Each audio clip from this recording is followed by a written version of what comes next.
The search is underway. No digging is needed. The White Helmet rescue team found several bags filled with body remains in this tiny hole. The marks written on it read, 7 bodies, 8th grave, unknown. Only the skulls and bones of many who disappeared over the past decade. Probably killed in one of Assad's notorious detention centers. More and more bodies like this are discovered across the country. Locals are reporting on mass graves. Thousands of families are waiting to find their missing beloved ones, but the fear is that there'll be just remains like these ones.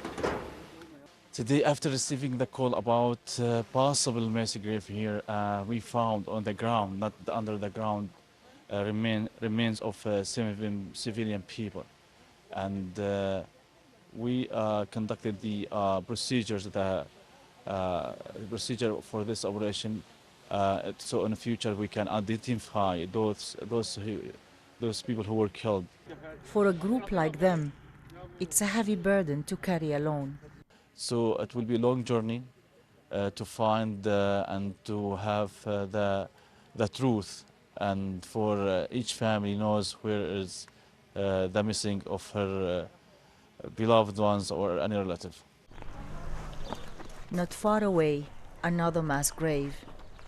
This is a local cemetery in the suburbs of Damascus, and as you can see around me, part of it is empty, but it's actually, the land is really bumpy with lots of stones over it. And the locals here told us that throughout the years of the war, security forces used to come in trucks and dump bodies here and bury them.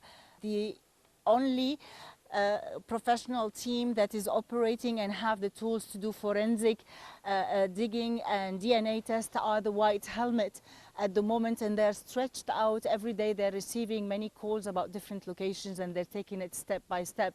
And they're trying to urge people not to do the digging for themselves, so that the families who've missed their loved ones be able to trace the remains of their family members.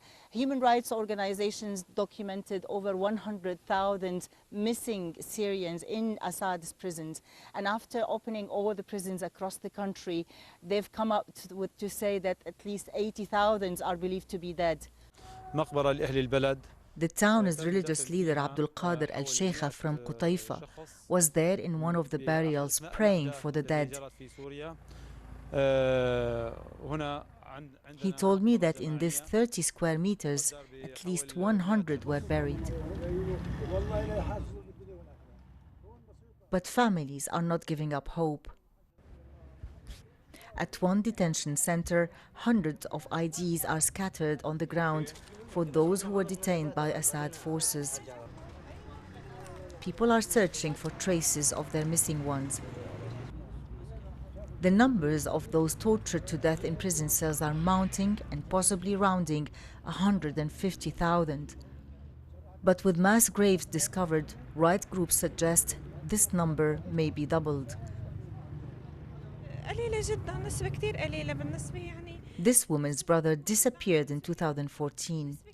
He has 7 children who are still waiting for him, she tells me.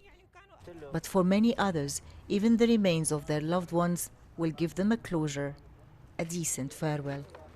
Lina Sinjab, BBC News, Damascus.